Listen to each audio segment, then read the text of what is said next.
Bíblias na carta aos Hebreus, no capítulo de número 10, a partir do versículo 19.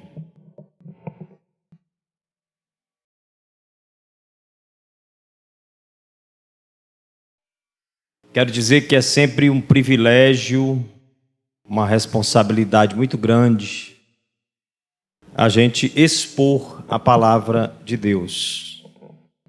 E é isso que, pedindo a misericórdia de Deus, eu desejo fazer aqui nessa noite, expor a palavra de Deus. Não tenho a intenção de colocar as minhas visões, as minhas opiniões, mas expor a palavra do jeito que ela está aqui. No capítulo 10 de Hebreus, do versículo 19 até o versículo 25. Nós não vamos ler agora. Inicialmente eu queria que você atentasse para uma pequena introdução. Nós cremos em muitos absurdos. Nós, os crentes, cremos em muitos absurdos. E eu sempre falo isso aqui na igreja e os irmãos já me entendem. Eles já entendem que a palavra absurdo não significa uma coisa negativa. Significa algo que para crer você precisa de fé. E nós cremos que Deus criou o mundo. Criou o mundo em 6 dias, no 7º dia ele descansou. Criou o homem no 6º dia, estabeleceu com ele uma conexão, uma relação, o homem tinha uma intimidade com Deus. Inclusive, nada vive fora de Deus. E Deus disse, no dia que vocês quiserem sair, quiserem ir para fora de mim, vocês morrerão. E o homem decidiu, concluiu, escolheu, sei lá, sair de Deus. O homem saiu de Deus, o homem se desconectou de Deus, o homem foi para longe de Deus. Ele estava com Deus e depois foi embora de Deus. Tanto é que Deus faz uma pergunta para Adão, depois que ele come do fruto. Ele pergunta assim, Adão, onde estás? Onde estás que você não está mais aqui? Onde você está porque você não está mais onde você estava antes? Você estava em mim e agora não está mais. Foi o que aconteceu. Deus sabia. A pergunta é retórica. A pergunta é só para o Abraão se tocar.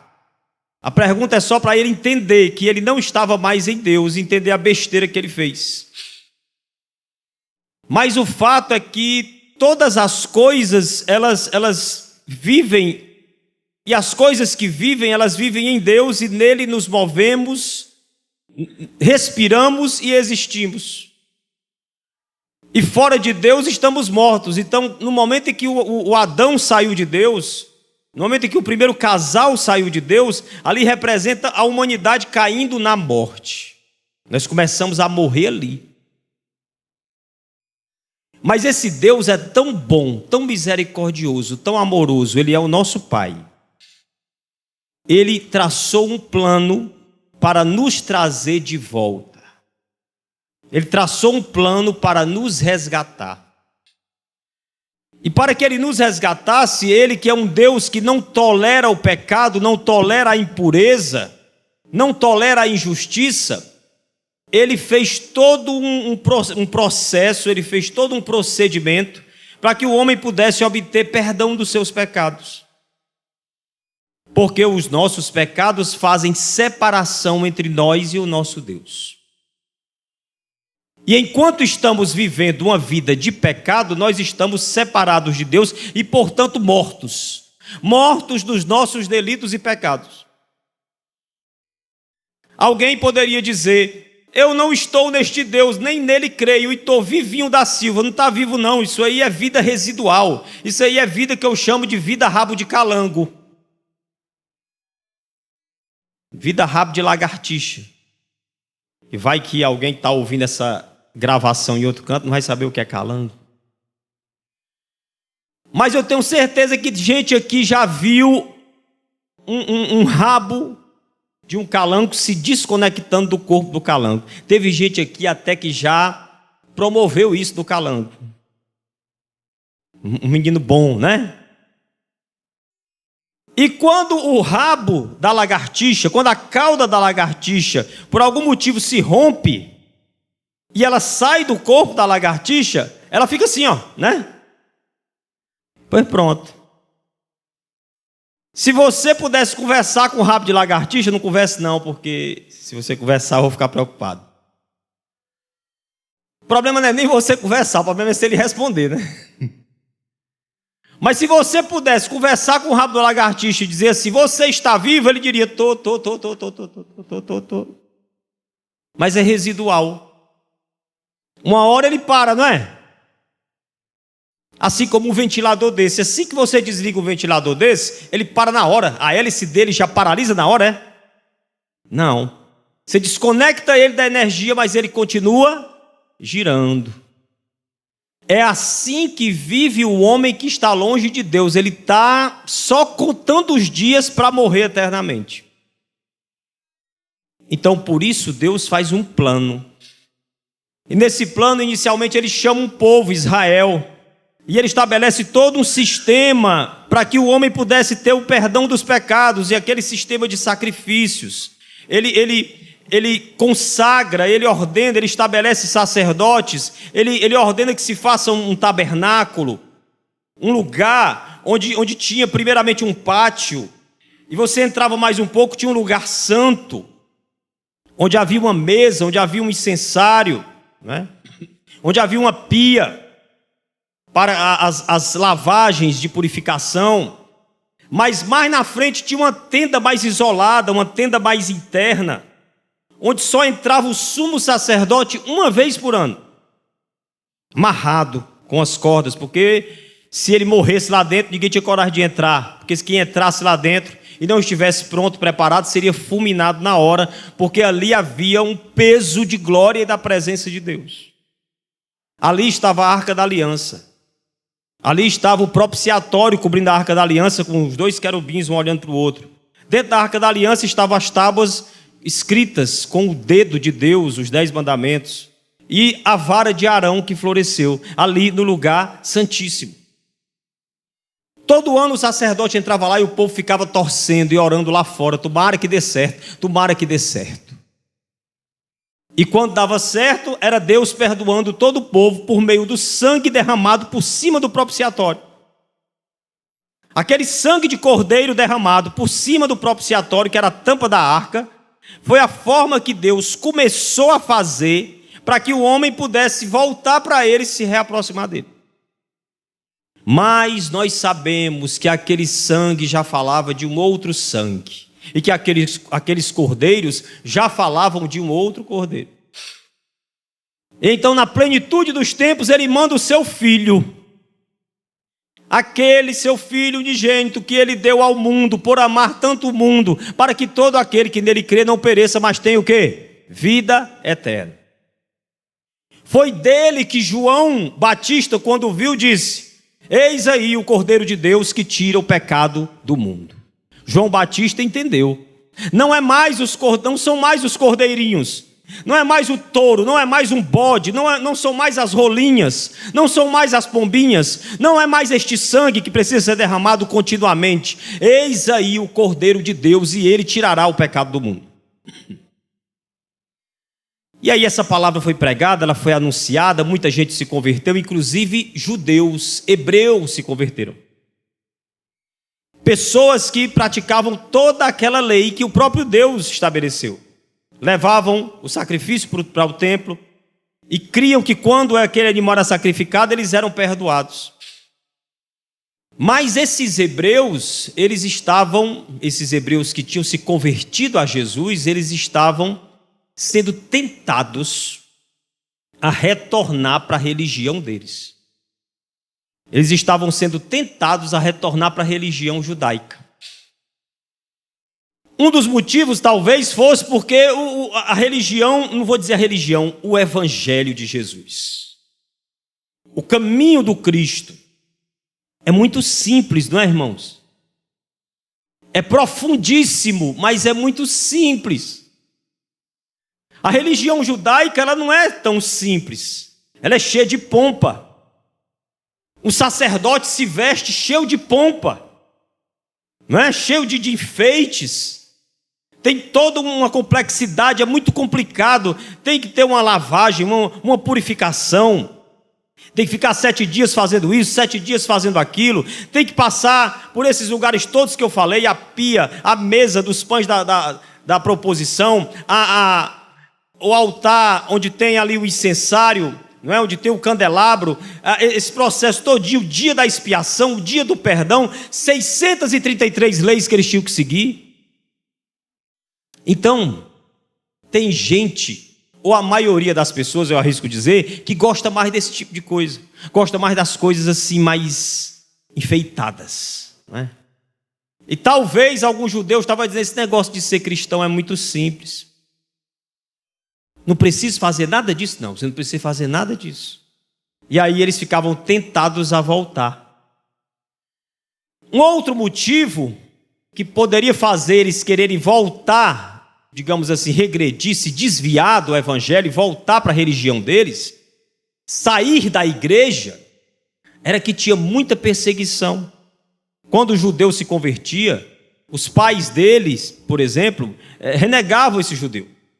Quando o judeu se convertia a Cristo, quando o judeu cria em Cristo e andava neste caminho, era considerado como se ele tivesse ido para uma seita, por algo falso, e ele estava traindo Deus, ele era execrado, era discriminado, era torturado, podia ser preso e morto.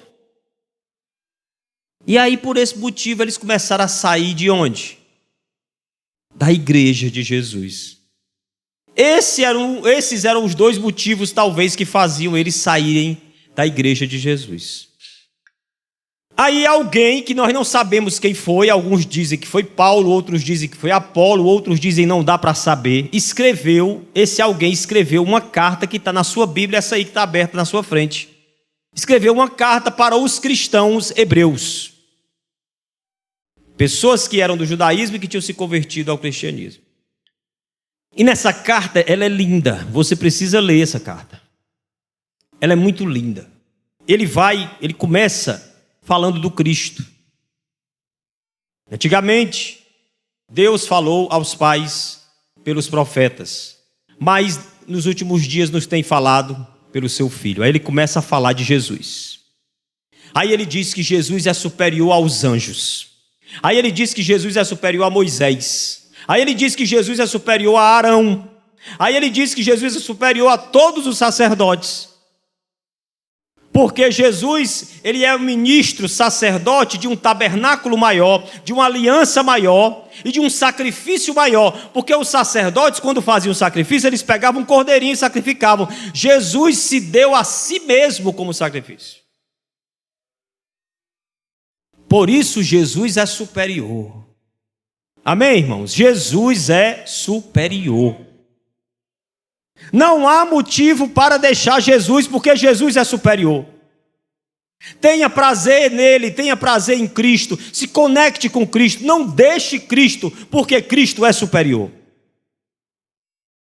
Aquelas pessoas estavam deixando Cristo, e a carta foi escrita para que eles não deixassem Cristo, para que eles não cometessem um ato que é chamado tecnicamente de apostasia. Eles estavam apostatando da fé, estavam abandonando a fé, mesmo depois de terem conhecido e entendido a fé. Muita gente não crê porque não entendeu. Mas se você tiver vontade de entender, procure alguém, procure-nos. Não é que a gente sabe não, mas o Senhor nos usará para talvez ajudar você a entender. Mas tem gente que já entendeu e mesmo assim está abandonando. E aí por isso essa carta foi escrita. E quando ela chega nesse ponto aqui, do capítulo de número 10, a partir do versículo 19, ele diz o seguinte, aí eu queria que você acompanhasse comigo o texto na Bíblia. Ele diz assim: tendo, pois, irmãos, intrepidez para entrar no santo dos santos, pelo sangue de Jesus. Tendo, pois, irmãos, intrepidez. Porque Jesus é superior, porque Jesus morreu por nós, porque Jesus é o sacrifício, nós estamos perdoados. Nós estamos perdoados. E agora nós não precisamos de um sacerdote para entrar por nós em algum lugar, para interceder por nós a Deus, a fim de que Deus nos perdoe. Nós mesmos podemos entrar no lugar santíssimo e desfrutar da presença de Deus. Com intrepidez. Sabe o que é intrepidez? Intrepidez é o contrário de trepidez. Trepidez tem a ver com trepidação. Trepidação lembra o quê? Tremor, né? Intrepidez é alguém que não treme. Pode entrar no lugar santíssimo sem tremer. Entre na presença de Deus sem tremer. Ele está dizendo isso, ele não está nem mandando entrar, ele está dizendo, você já tem essa ousadia, porque Cristo já fez por vocês. Veja o que diz aqui, diz que é pelo sangue de Jesus que a gente entra. É pelo sangue de Jesus que a gente tem acesso ao Pai. Ninguém vai ao Pai a não ser por mim, disse Jesus. E os hebreus estão sendo lembrados, e eu estou lembrando a nós aqui de novo, igreja que se reúne aqui nessa noite. Permaneçamos na presença de Deus. E se você não está, entre, porque Jesus, pelo seu sangue, fez o seguinte, olha o versículo 20. Pelo novo, você vai entrar por onde? Qual é o GPS? É o novo e vivo caminho. Esse caminho não existia, ele é novo. E ele é vivo, ele foi aberto, ele foi consagrado pelo véu, isto é, pela carne de Cristo. Foi a carne de Cristo dilacerada na cruz. A imagem que o escritor quer criar é essa mesmo. Uma imagem forte, impactante. É o Cristo rasgado pelo meio. E por conta disso, você entrando. Na hora que a Letícia começou a cantar, eu disse, o louvor devia ser cantado antes da pregação, porque começa com o véu se rasgou, né? A música. O véu se rasgou. E vocês aqui cantam tanto, já cantaram tanto. O véu que separava, já não separa mais. Que véu era esse? Era um véu que ficava entre o lugar santo e o lugar santíssimo. Ninguém passava esse véu a não ser o sumo sacerdote. Alguns estudiosos dizem que esse véu tinha de 8 a 10 centímetros de espessura. Isso não era um véu não, isso é tipo uma porta blindada. Alguns dizem que era de couro, era algo muito forte, para separar mesmo. E é dito, e eu creio, nós cremos nesses santos absurdos. No dia que Jesus morreu, esse véu se rasgou. E o pessoal que conhece aquela canção, o véu do templo se rasgou. Foi como? De alto a baixo. Se fosse um homem rasgando ele, tinha que rasgar de baixo para cima. Mas foi Deus quem rasgou por Cristo. De alto a baixo o véu se rasgou. Aí o véu se abriu. Quando o véu se abriu, aí ficou aberto para você entrar na presença de Deus. Irmão. Nós cremos nesses santos absurdos. E eu não me envergonho do evangelho, porque é poder de Deus para a salvação. Fico triste com quem não crê. Hoje em dia eu fico triste. Me dá assim quase pena, sabe? Eu fico assim com pena da pessoa que não crê. Que o Senhor conceda-nos fé para crer nessas maravilhas. E aí ele diz ainda no 21 que nós temos um grande sacerdote sobre a casa de Deus. Então ele diz 3 coisas aqui nesses 3 versículos. Ele disse que a gente pode entrar no Santo dos Santos pelo sangue de Jesus, porque ele rasgou o véu, fez um novo e vivo caminho pela sua carne, e ele está dizendo que ele é um grande sacerdote sobre a casa de Deus. Jesus é o sacerdote sobre essa casa aqui. Eu até aprendi com um pastor que não existem pastores. O pastor é Jesus. Só tem um pastor e ele se chama Jesus. Nós aqui nos chamamos pastores. Está errado não, está até na Bíblia. Né? Está na Bíblia. Expliquei até aqui um dia sobre o que é presbítero, bispo. É tão simples, né? O pessoal que complicou. Mas o pastor mesmo é ele, o supremo pastor, o grande pastor, o bom pastor. O pastor das ovelhas. Nós aqui, no máximo, somos copastores, né? Aí o pastor Queiroz é o copastor de Jesus aqui nessa igreja. Amém? E eu, como eu sou copastor dele, aí então eu sou o cocó-pastor. Porque é copastor e eu sou o cocó. Então Jesus aqui é o nosso grande pastor, grande sacerdote sobre esta casa de Deus, a qual somos nós. não é esse prédio. Isso aqui não se chama igreja. Isso aqui não se chama nem templo. Isso aqui é um prédio. Não estou desprezando o prédio. Graças a Deus pelo prédio. Amém? Inclusive a gente está celebrando também o aniversário do prédio, mas não é o principal. Nós estamos celebrando 32 anos de comunhão aqui dentro. Comunhão aqui nesse lugar. Podia ser debaixo de uma mangueira, podia ser na beira da praia, mas tem que ter ajuntamento e comunhão. Não se pode ser crente só. Não se pode ser crente em casa. Aproveito logo para adiantar algumas coisas aqui. Algumas pessoas poderiam dizer, não, eu vou ficar adorando Jesus só em casa mesmo, porque está escrito na Bíblia, onde estiverem 2 ou 3 reunidos ali eu estarei, porque não sabe ler a Bíblia. Vai ler a Bíblia lá no texto em que Jesus fala disso. Jesus está falando de quando o irmão peca contra ti. E aí você deve ir resolver entre você e ele só. Vai lá, fala com o teu irmão. Se você ganhar o teu irmão, maravilha. Se você não conseguir ganhar o teu irmão e reconciliar com ele, chama quantos? Chama 2 ou 3. Porque pelo testemunho de 2 ou 3 testemunhas, tudo será estabelecido. Aí você vai lá com essas 2 ou 3 pessoas, e quando você for com essas 2 ou 3 pessoas, eu estarei ali com vocês. É isso que Jesus está falando. Ele não está falando de culto na igreja. Nós precisamos aprender a ler os textos bíblicos. Ah, irmão, quer dizer que se tiver 2 ou 3 na igreja, Jesus está presente? Está presente, mas esse texto não fala disso.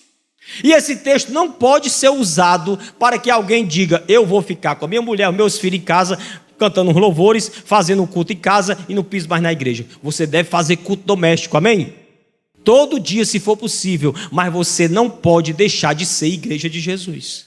Não pode deixar de comungar, se reunir com o povo de Deus. Isto é ordem, é mandamento, é o plano de Deus.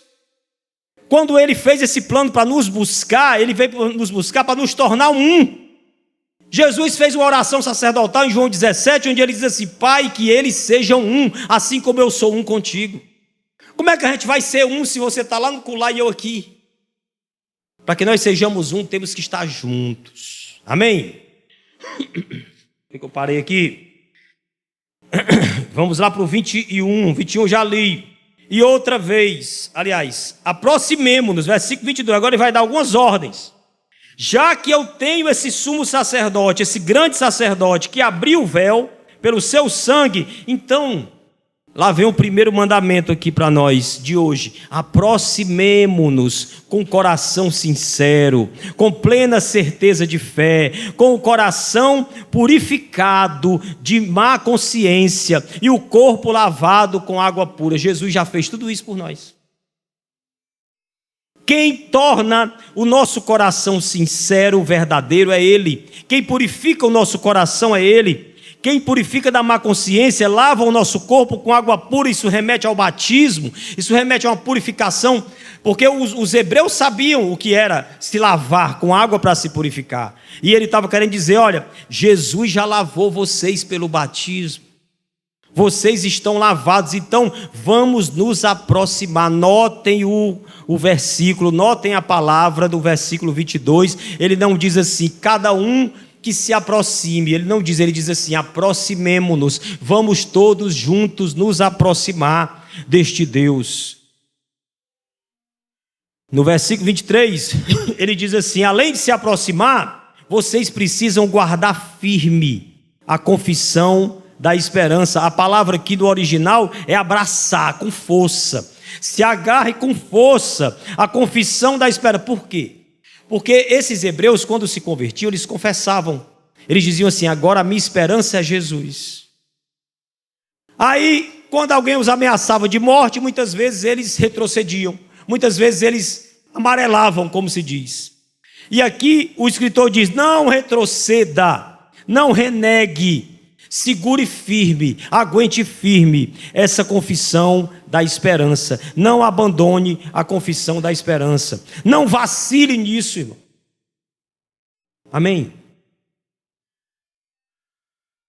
Não vacile, a gente vacila demais.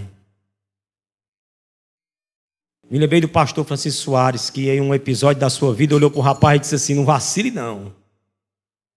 O contexto foi outro.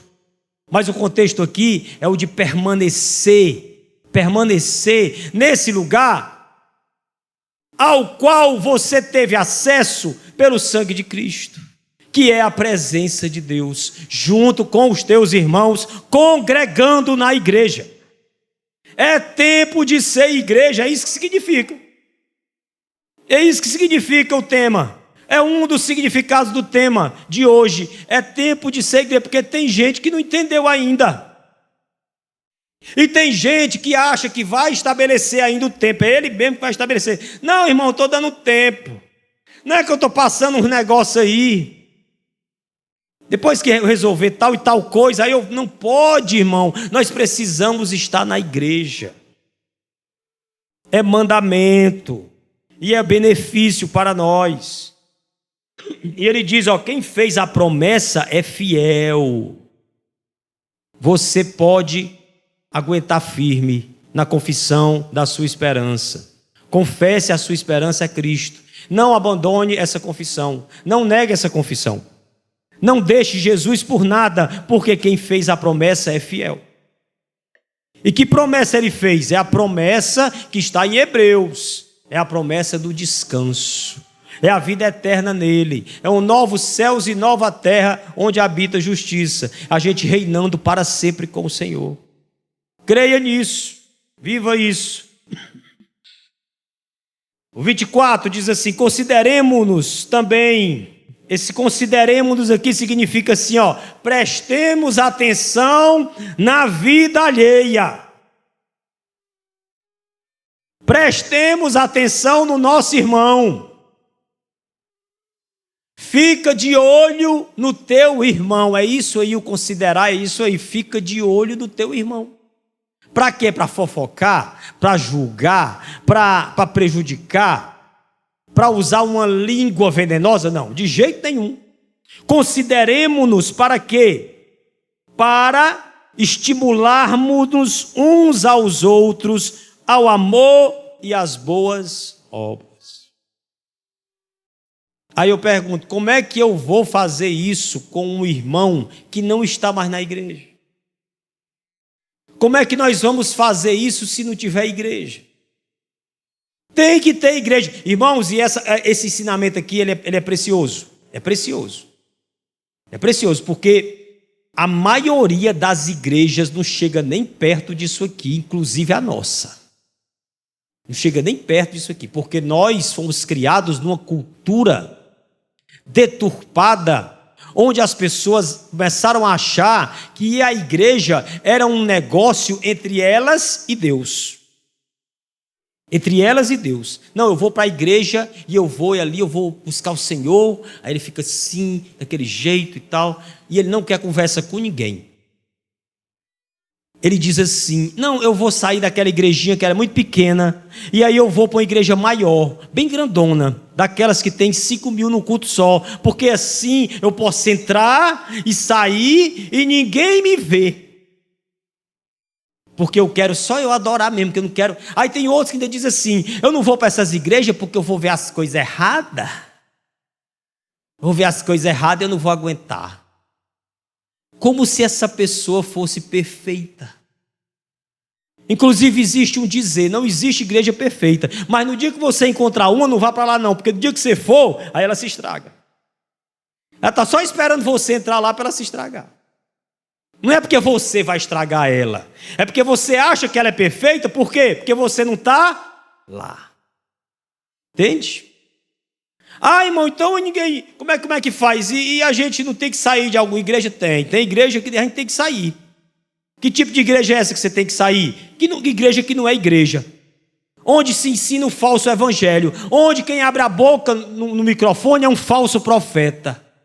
Onde não se ensina a Bíblia. Onde se prega teologia de prosperidade, teologia coach. Aí você tem que sair desse lugar. A não ser que Deus te queira lá para você ser um instrumento de modificação daquele lugar. Porque pode ser também.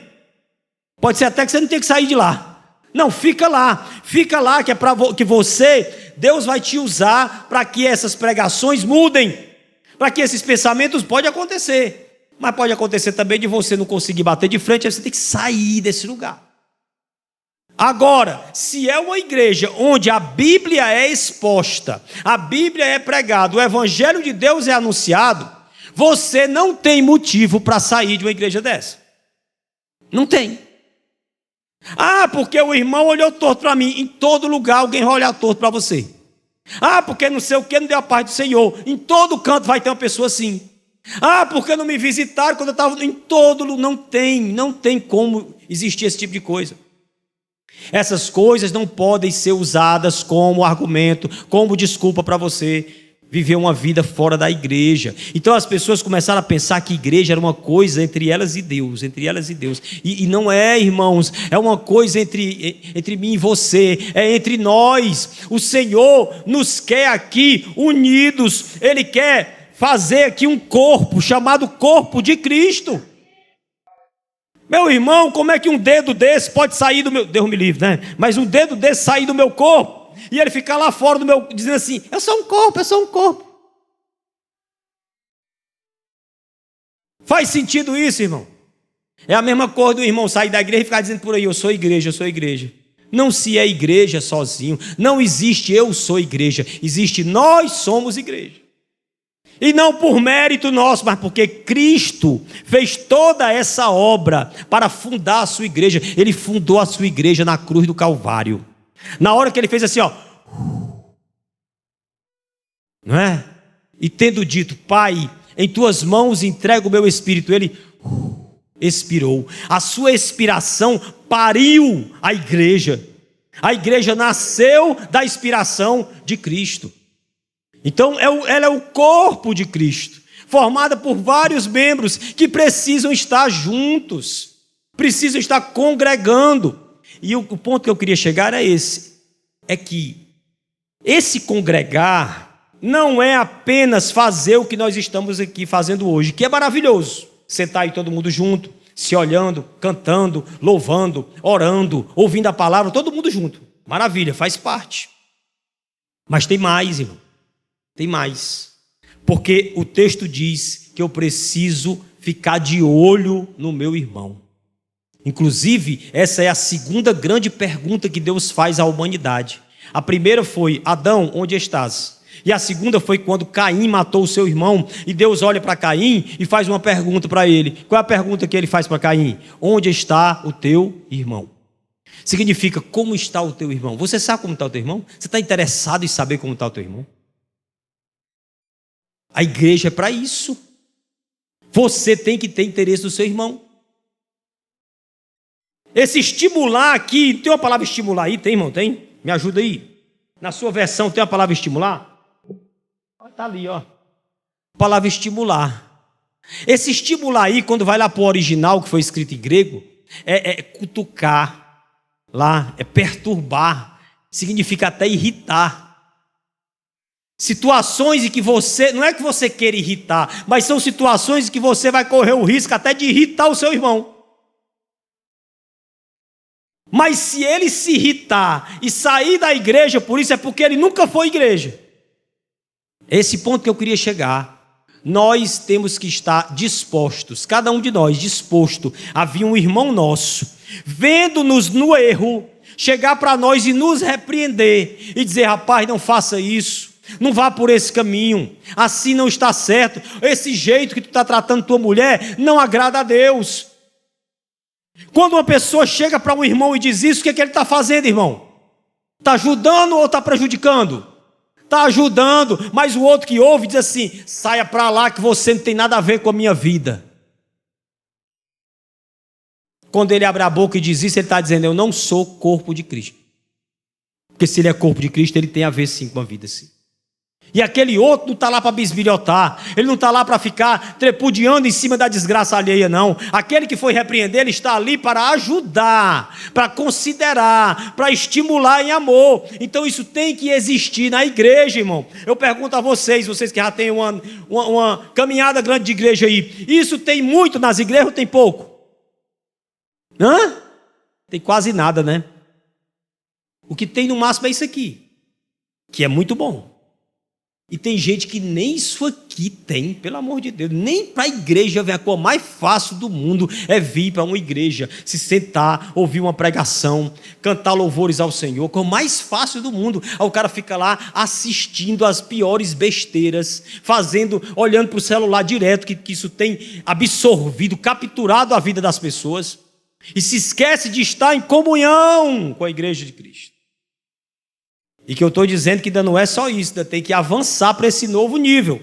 O versículo para encerrar, que é o principal, o versículo de número 25. Hebreus 10, 25. Não deixemos de congregar-nos. Eles estavam deixando lá de congregar, estavam com medo de congregar. Já tinham alguns que tinham esse costume, como é costume de alguns. Antes, façamos admoestações. Olha só que interessante aqui. É até 9 horas, né? Olha só que interessante aqui. Se eu dissesse assim, vamos aqui uns raciocínios gramaticais aqui. Se eu dissesse assim, não deixemos de tomar banho, antes tomemos banho todo dia, né? Não é assim? Não deixemos de estudar, antes nos dediquemos aos estudos. Esse antes aí é como se fosse assim, pelo contrário, né? Não sejamos grosseiros com as pessoas, antes tratemos com gentileza, né? Então, se eu fosse por essa mesma fórmula, olhando para esse versículo, eu diria assim, ó, não deixemos de congregar, antes congreguemos, não é? Não é isso? Mas o texto diz assim, que o contrário de não congregar, não é congregar apenas. O contrário de não congregar é admoestar, advertir, ensinar, confortar, consolar. A palavra que significa tudo isso. Veja o tanto de responsabilidade que cada irmão tem quando ele faz parte da igreja de Cristo. Amém? Vocês estão entendendo? Vocês estão percebendo? Vocês pensam que essa responsabilidade é só do pastor. Não é o pastor que tem que fazer tudo isso aqui por todo mundo. É não, irmão. É não, ele não tem condição. É uns aos outros. Todo irmão em Cristo. Já foi dito aqui, o sacerdócio é de todos os santos. Todo irmão tem que exercer pastoreio e diaconia. Pastoreio significa olhar, supervisionar, prestar atenção, que o cearense traduziu como pastorar. Né? O pastoreio, na nossa língua, é pastorar. Ei, pastora aí. Pastorar é ficar olhando, né? Vocês todos, sem o título de pastor ou de pastora, precisam exercer o pastoreio. Vocês não exercem o pastorado. O pastorado, alguns homens foram chamados especificamente para isso. Vocês não exercem o diaconato, porque algumas pessoas foram chamadas especificamente para isso. Mas o pastoreio, que é olhar pelos irmãos, e a diaconia, que é servir esses irmãos, é obrigação de todo crente. Obrigação de todo crente. Se considerando, cuidando, admoestando, que significa ensinar, confortar, consolar, prestar atenção uns nos outros. Sabe por quê? Porque está se aproximando o dia. O dia está se aproximando. E o contexto aqui é porque eu não vou ler o restante, mas você não está proibido de ler, não. Não tem problema com spoiler aqui, não. Você pode ler à vontade, né? O dia aqui é o dia do juízo e da vingança do nosso Deus. É o dia da volta de Cristo. E esse dia será terrível para os apóstatas. Quem são os apóstatas? Aqueles que deixaram a igreja. Aqueles que por um motivo ou por outro deixaram, não interessa o motivo, eles deixaram a igreja, deixaram a comunhão. Não é vontade de Deus, foi exposto claramente aqui. Não é ideia minha. O texto está claro como água límpida. É vontade de Deus que você faça parte da igreja do Deus vivo, coluna e firmeza da verdade. E o véu se rasgou, está aberto, todos podem entrar, todos são convidados. São muitos os convidados, já dizia o Padre Zezinho, mas quase ninguém tem tempo. O contexto da canção é missão, é missionário, mas nós podemos também aplicar para ser igreja. Todos estão sendo convidados para ser igreja. É tempo de ser igreja, no nome santo de Jesus. Amém e amém.